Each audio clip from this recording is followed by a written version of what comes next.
तो क्या आपकी पीरियड्स लेट हो रहे हैं, फेस पर एक्ने आ रहा है या वज़न अचानक से बढ़ चुका है, तो हो सकता है ये सब पीसीओडी के लक्षण हों। तो कोई बात नहीं, आज के वीडियो में हम पीसीओडी को आसान शब्दों में समझेंगे। आप देख रहे हैं आपका YouTube channel Atul pharma lecture. तो चलिए शुरू से शुरू करते हैं। तो सबसे पहले बात करते हैं कि पीसीओडी क्या होता है। तो दोस्तों, पीसीओडी का फुल फॉर्म है पॉलीसिस्टिक ओवेरियन डिजीज़। यानी कि दोस्तों, इस कंडीशन में जो ओवरीज होती हैं वह छोटी छोटी सिस्ट बनाती हैं, यानी कि ओवरीज गांठ बना लेती हैं और बॉडी में जो मेल्स हार्मोन होते हैं जैसे कि टेस्टोस्टेरोन वह ज़्यादा बढ़ने लगते हैं, यानी कि फीमेल्स के बॉडी में मेल्स हार्मोन बढ़ने लगते हैं। तो इस हार्मोनल इम्बैलेंस की वजह से पीरियड इरेगुलर हो जाते हैं, वज़न बढ़ने लगता है और फेस पर एक्ने आने लगते हैं और मूड स्विंग्स भी होने लगता है।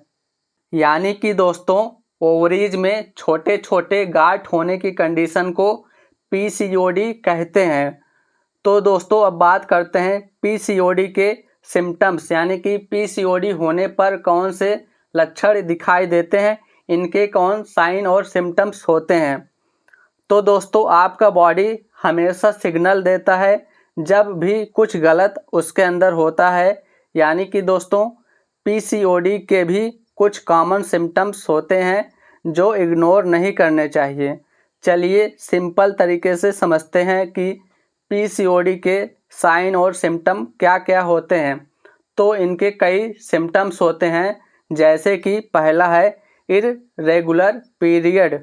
यानी कि दोस्तों, सबसे पहला और कॉमन सिम्टम्स जो होता है इररेगुलर पीरियड होता है। यानी कि कभी 2 महीने तक पीरियड नहीं आते हैं, कभी ज़्यादा लेट हो जाते हैं और कभी हैवी ब्लीडिंग होने लगती है। अगर आपका साइकिल हर बार 35 डेज यानी कि 35 डेज से ज़्यादा हो रहा है तो आपको पीसीओडी होने के चांसेस रहता है। अब सेकंड सिम्टम्स की बात करें तो एक्सेस हेयर ग्रोथ, यानी कि बाल बढ़ जाना अनचाहे जगह पर, यानी कि बिना मतलब के जो बाल बढ़ते हैं अनचाहे जगह पर, जैसे कि फेस पर, चेस्ट पर, स्टमक पर या बैक पर अनवांटेड हेयर अगर आ रहे हैं तो समझ जाइए कि एंड्रोजन हार्मोन के बढ़ने के कारण ये सभी सिग्नल हो रहे हैं, जो कि ये मेल्स हार्मोन होते हैं जो कि फीमेल्स में ये बढ़ रहे हैं। तो एक्सेस हेयर ग्रोथ भी पीसीओडी के सिम्टम्स होते हैं। अब नेक्स्ट सिम्टम है एक्ने या ऑयली स्किन होना, यानी कि आपके चेहरे पर पिंपल्स एक्ने आ रहे हैं जो कि नॉर्मल स्किन केयर से नहीं जाता है और आपका जो स्किन है ज़्यादा ऑयलीनेस हो जाता है और पेनफुल पिंपल्स हो जाते हैं। तो समझिए कि पीसीओडी के लक्षण ये हो सकते हैं। अब नेक्स्ट बात करें तो नेक्स्ट है वेट गेन, यानी कि स्पेशली बेली फैट बढ़ता है, यानी कि आपका सडन अचानक वेट गेन होने लगता है, बिना कोई कारण के आपका वज़न बढ़ने लगता है और फैट कलेक्ट होने लगता है टमी एरिया में। तो ये इंसुलिन रेजिस्टेंट और पीसीओडी के सिग्नल हो सकता है। अब नेक्स्ट बात करें तो नेक्स्ट है हेयर थिनिंग या हेयर फॉल, यानी कि बाल पतला होना या बाल झड़ना। ये स्पेशली फोरहेड यानी कि माथे के पास होता है, आपका बाल झड़ने लगता है या बाल पतले होने लगता है, तो ये पीसीओडी के भी सिम्टम्स होते हैं। अब बात करते हैं अपने नेक्स्ट सिम्टम की। तो नेक्स्ट सिम्टम है मूड स्विंग्स होना, एंजाइटी या डिप्रेशन होना, यानी कि हार्मोनल इम्बैलेंस सिर्फ फिजिकल नहीं इमोशनल हेल्थ को भी इम्पैक्ट करता है। पीसीओडी के जो पेशेंट होते हैं उनमें एंजाइटी दिखता है और कभी कभी डिप्रेशन भी होने लगता है।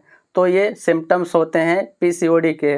तो दोस्तों, ये सभी सिम्टम्स पीसीओडी होने पर दिखाई देते हैं। तो दोस्तों, अब बात करते हैं पीसीओडी होने के कारण क्या होते हैं, यानी कि पीसीओडी क्यों होता है, इसका क्या मेन वजह होता है इसके होने के पीछे।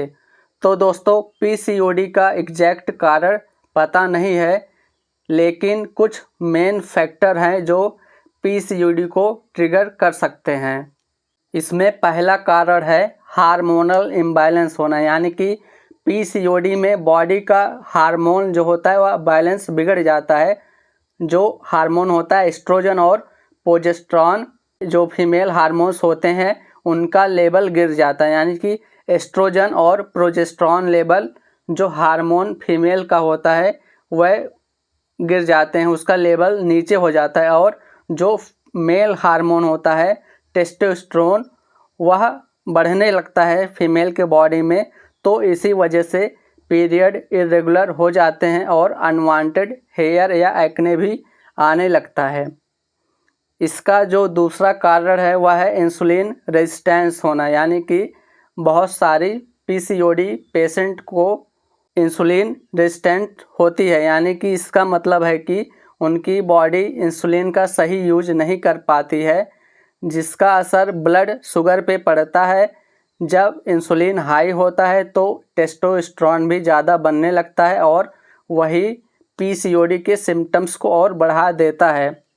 फिर जो नेक्स्ट फैक्टर है वह है जेनेटिक्स, यानी कि अगर आपके मदर या सिस्टर को पीसीओडी है तो आपको भी होने के चांसेस होते हैं। पीसीओडी जेनेटिक्स हो सकता है, इसका मतलब है कि ये फैमिली में चलने वाला कंडीशन भी हो सकता है। फिर नेक्स्ट जो काज हो सकता है लाइफ स्टाइल फैक्टर्स, यानी कि जो लोग जंक फूड का इस्तेमाल करते हैं और अनिद्रा यानी कि अनियमित रूप से सोते हैं और स्ट्रेस ज़्यादा रहता है, तो ये सभी मिलकर पीसीओडी को ट्रिगर करते हैं। जब बॉडी थक जाती है और हार्मोन इम्बैलेंस होने लगते हैं तो पीसीओडी डेवलप हो सकता है उनके बॉडी में और सिम्टम्स दिखाई देने लगते हैं। फिर है क्रोनिक इन्फ्लामेशन, यानी कि अगर आपके बॉडी में लंबे समय से जलन हो रही है तो एक मेजर फैक्टर हो सकता है, यानी कि स्टडीज़ में बताया गया है कि लो डिग्रेड इन्फ्लामेशन जो होती है वो पीसीओडी का एक मेजर फैक्टर हो सकता है। इन्फ्लामेशन बॉडी में अंदरूनी स्ट्रेस क्रिएट करता है, जिसके वजह से जो ओवरीज होते हैं वह ज़्यादा एंड्रोजन बनाने शुरू कर देती हैं, जिसके वजह से पीसीओडी ट्रिगर होता है। तो ये सभी कारण थे जो कि पीसीओडी होने को चांसेस इससे ज़्यादा बढ़ जाते हैं। तो अब बात करते हैं पीसीओडी को कैसे मैनेज किया जा सकता है और इसका क्या प्रॉपर ट्रीटमेंट होता है। तो सबसे पहले हम बात करते हैं इसके मैनेजमेंट के बारे में, यानी कि इसको कैसे मैनेज किया जा सकता है। तो आपको हेल्दी डाइट प्रॉपर मेंटेन करना है, यानी कि जंक फूड को आपको टोटली अवॉइड करना है। हाई फाइबर रिच फूड लेना है और प्रोटीन रिच फूड लेना है। रोज़ाना एक्सरसाइज करना है, 30 मिनट तक चलें या योगा करें। स्ट्रेस मैनेजमेंट करना है, मेडिटेशन करना है और आपको प्रॉपर स्लीप लेना है, यानी कि 7 से 8 घंटे तक सोना है। तो ये सभी चीज़ें करके आप पीसीओडी को मैनेज कर सकते हैं। अब बात करते हैं इसके प्रॉपर ट्रीटमेंट के बारे में, यानी कि इसका क्या मेडिकेशन होता है। तो सबसे पहले हम बात करेंगे होम्योपैथिक मेडिकेशन के बारे में, जो कि नेचुरल मेडिकेशन है। दवा का नाम है ओवारिनम 200 CH ड्रॉप, जो कि SBL फार्मा द्वारा बनाई जाती है, जो कि होम्योपैथिक मेडिसिन है। दवा का नाम है ओवारिनम ड्रॉप। तो आपको यह ड्रॉप लेना है जिससे कि आपका जो ओवरी सिस्ट है वो ठीक हो सके। नेक्स्ट मेडिसिन की बात करें तो नेक्स्ट मेडिसिन यूज की जाती है पीरियड को रेगुलर करने के लिए, यानी कि अगर आपको पीसीओडी है तो आपका पीरियड इरेगुलर होगा, यानी कि पीरियड नहीं आएगा, तो पीरियड को रेगुलर करने के लिए कौन सी दवाई दी जाएगी। तो दवा का नाम है यास्मीन, यानी कि यह ओरल कंट्रासेप्टिक पिल है। दवा का नाम है यास्मीन। दूसरा दवा है डाइना 35, फिर है गिनेट 35 या नोवेलोन। ये सभी दवाएं आप यूज कर सकते हैं। जो अगर आपका जो हार्मोन इम्बैलेंस हो रहा था वो उससे ठीक हो गया, यानी कि आपका जो हार्मोन है वो बैलेंस हो जाएगा, पीरियड रेगुलर हो जाएगा और एक्ने और जो फेशियल ग्रोथ है उसको कंट्रोल हो जाएगा यह दवा खाते ही। फिर जो नेक्स्ट दवा है वह प्रेगनेंसी के लिए है, यानी कि अगर आपको प्रेगनेंसी सपोर्ट चाहिए, यानी कि ओवुलेशन स्टिमुलेट करने वाली दवाइयाँ अगर आपको लेनी है, यानी प्रेगनेंसी के लिए, अगर आपको प्रेगनेंसी कंसीव करनी है तभी ये दवा लें। दवा का नाम है क्लोमिफेन सिट्रेट, ब्रांड नेम है क्लोमिड या फर्टोमिड।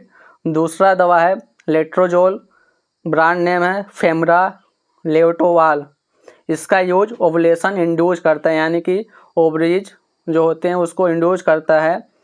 यह दवा उन महिलाओं के लिए उपयोगी है जो प्रेगनेंसी कंसीव करने की कोशिश कर रही हैं, उनके लिए ही यह दवा दी जाएंगी। अब बात करते हैं अगले दवा के बारे में, जो कि इंसुलिन रेजिस्टेंस कंट्रोल करने वाली दवाई है, यानी कि पीसीओडी में इंसुलिन रेजिस्टेंस हो जाता है तो उसको कंट्रोल करने के लिए दवा दी जाती है। दवा का नाम है मेटफॉर्मिन, ब्रांड नेम है ग्लाइकोमेट, ओबीमेट, ग्लूफार्मिन।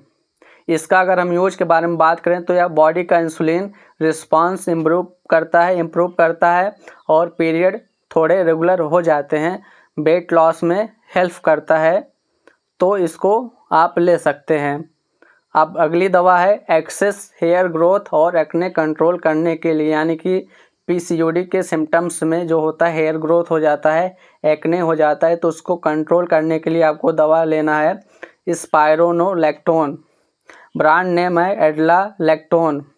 तो यह क्या करेगा, टेस्टोस्टेरोन हार्मोन को ब्लॉक कर देता है, फेशियल हेयर और एक्ने को रिड्यूस करेगा, कम करेगा, और इस तरह से यह आपका जो एक्सेस हेयर है और एक्ने है यह कंट्रोल हो जाएगा। तो इन सभी दवाओं को देकर पीसीओडी को ट्रीट किया जा सकता है, यानी कि जो अलग अलग सिम्टम्स आ रहे हैं उनके बेसिस पे आप दवा देंगे और उसको ट्रीट करेंगे, तो इस प्रकार से पीसीओडी का ट्रीटमेंट होगा। अगर आपको वीडियो अच्छा लगा तो वीडियो को लाइक कीजिए, शेयर कीजिए और Atul pharma lecture YouTube channel को सब्सक्राइब कीजिए। Thanks for watching this video.